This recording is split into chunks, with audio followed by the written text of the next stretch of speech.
I have nothing to say to him.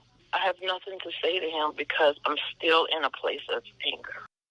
Almost 2 years after a man shot at 3 motorcyclists on US 29 in Rockingham County and killed 2 of them, he is heading to prison for life. Hanifa Fitzgerald and Quandre Carey died. Isaac Fitzgerald survived. Madison Forsey spoke to Quandre's mother, who sat in the courtroom as 43-year-old Martin Cox Jr. pleaded guilty. Yeah, during our conversation, she told me it was tough to hold back her anger and look the man who killed her son in the eyes. She says Cox showed no emotion, offered no apology, and refused to look at her.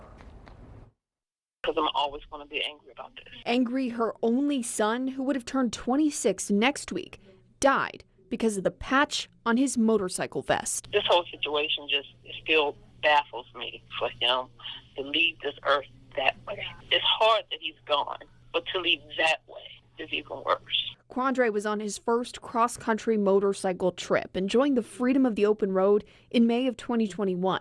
He made a point to make his mom's house a stop on his journey, but he never made it. Still don't understand why, really, he chose to do this to people he just doesn't know. Quandre stopped at the Love's Travel Stop in Reedsville on his way to Virginia. Deputies say when he left, Cox followed him and a couple on another motorcycle in this red truck. It's wrong for somebody to just judge someone just by outer appearance or an association.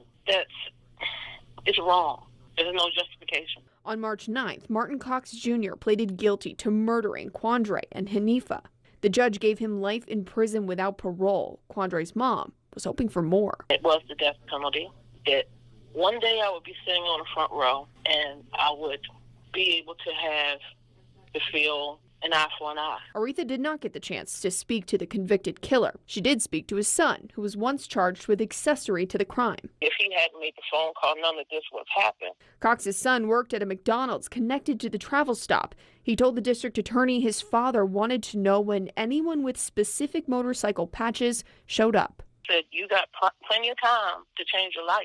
I said, you have these charges at 19. My son was 24. He was no criminal or nothing, and look what happened to him. That could have very well been you. A healing moment with accountability, but no closure. But there's still a lot of healing to do, but it'll never be over. He was my only child.